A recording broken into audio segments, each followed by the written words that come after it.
नमस्कार, मैं हूं सीता तिवारी। दोस्तों, अभी तक तो आपने देखा है कि हर चीज़ किराए पे मिलता है, यानी कोई भी सामान जो है आप किराए पे, जैसे कि आप शादी कर रहे हो तो आप गाड़ियां आपको किराए पे मिल जाती है, लहंगा आपको किराए पे मिल जाते हैं, सब कुछ जो है सौंदर्य का सामान आपको किराए पे मिल जाता है।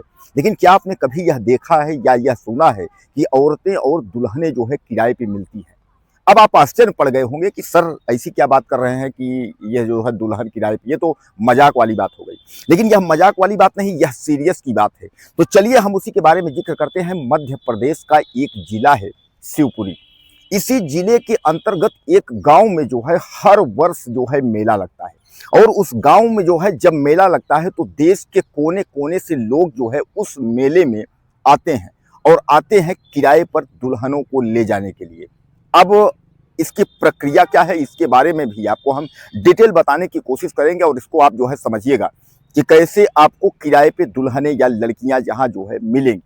तो सबसे पहले उसमें आपको 10 रुपए का एफिडेविट, यानी 10 रुपए से लेकर के और 100 रुपए तक, न्यूनतम आप 10 रुपए का एफिडेविट जो है आपको जो है एक लिखना होगा, जिसमें जो है इकरारनामा, यानी जिसको कॉन्ट्रैक्ट बेस कहते हैं। तो आपको जो है ये कॉन्ट्रैक्ट बेस पर आपको एफिडेविट में जो है फार्म पर जो है सिग्नेचर करना होगा, लिखना होगा।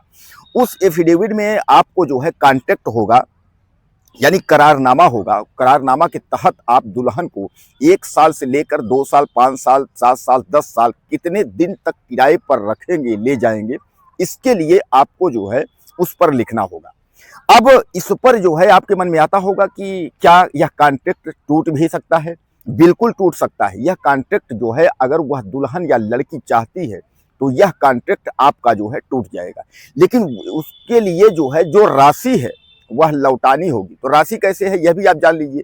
जैसे न्यूनतम स्टाम्प पेपर 10 रुपए से लेकर 100 रुपए तक है, उसी तरह जो है जो किराए नामे का जो फीस है, जो पैसा है, वह 30,000 से लेकर के और 3 लाख रुपए तक है। यानी जैसा जो है दुल्हन का रेट है, उस हिसाब से जो है आपको पैसे की भरपाई करनी होगी। लेकिन अगर कॉन्ट्रैक्ट जो है दुल्हन की तरफ से अगर तोड़ा जाता है तो आपको 30,000 रुपए दुल्हन को चुकाना पड़ेगा। यानी दुल्हन जो है वापस आपको पैसे वापस करेगी। सपोज करिए आपने किसी लड़की को जो है पसंद किया, उस लड़की से आपने जो है स्टाम्प पेपर पे आपने लिखा पढ़ी की, और स्टाम्प लिखा पढ़ी करने के बाद आपने उसको पैसे का भुगतान कर दिया। अब अगर वह कॉन्ट्रैक्ट तोड़ना चाहती है तो उसके जो है पैसे को वापस करना होगा, यानी जिस भी आदमी से पैसा उसने लिया है उसको वापस करना होगा। अब आपने कहेंगे कि भैया ये क्या है, कहाँ से, आपको समझ में नहीं आ रहा होगा ऐसा सिस्टम। तो यह क्रम आप समझ लीजिए, इस सिस्टम के बारे में मैं बता रहा हूँ। शिवपुरी के इस गांव में जो है वर्ष में एक बार मेला लगता है, और इस मेला का नाम जो है धड़ीचा प्रथा है।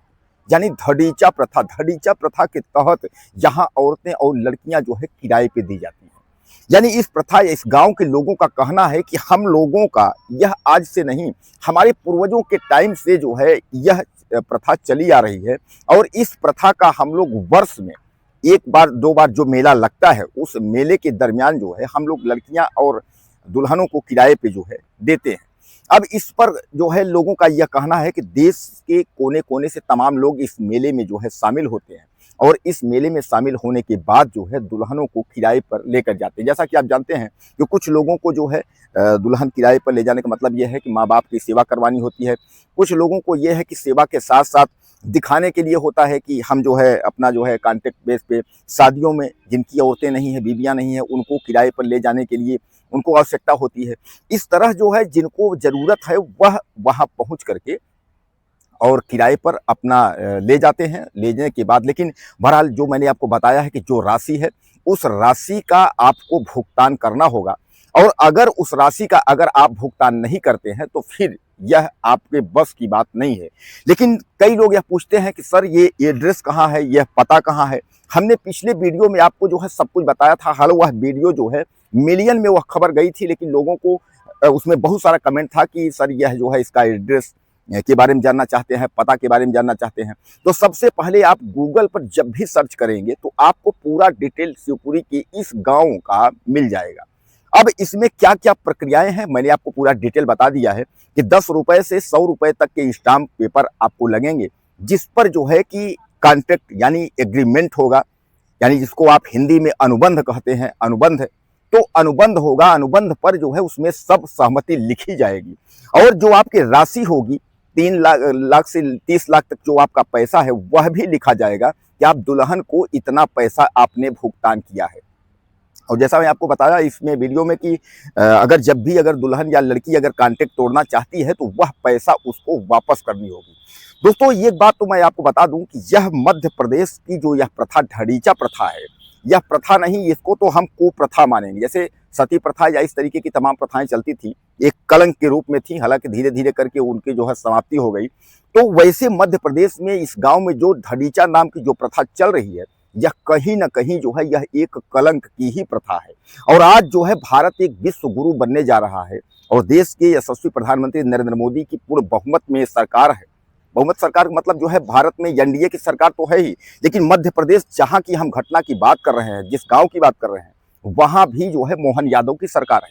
मोहन यादव की सरकार में क्या इस तरीके के कार्य होने चाहिए? आप मुझे ज़्यादा से ज़्यादा कमेंट करिएगा, बताइएगा कि जो ये प्रथा चल रही है, इस प्रथा के अंतर्गत क्या ऐसा संभव होना चाहिए अब के युग में।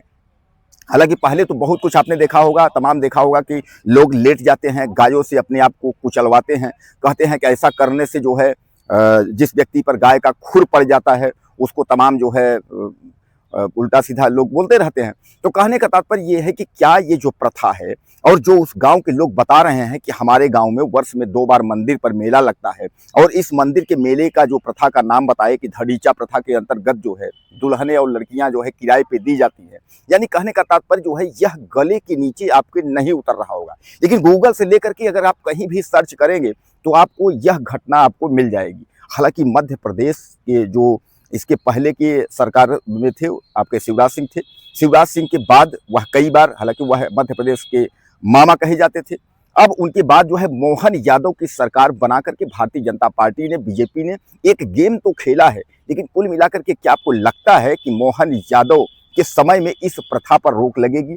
शिवराज सिंह चौहान के समय में इस प्रथा पर रोक नहीं लगी, लेकिन क्या मोहन यादव इस प्रथा पर रोक लगाएंगे? दोस्तों सवाल बहुत हैं और जवाब की अगर हम बात करें तो जवाब कोई दे नहीं पा रहा है। लेकिन इस प्रथा की जो भी व्यवस्थाएं हैं उस गांव के लोग जो बताते हैं, बुजुर्ग लोग जो बताते हैं, उसको सुन करके रोंगटे आपके खड़े हो जाएंगे कि क्या आज भी इतने विकसित भारत में और इस तरीके महिलाएं और लड़कियों को किराए पे दिया जाना यानी कहाँ तक जायज़ है। आप ज़्यादा से ज़्यादा मुझे कमेंट करिएगा, चैनल को सब्सक्राइब कर लें। अगले वीडियो में फिर मिलते हैं।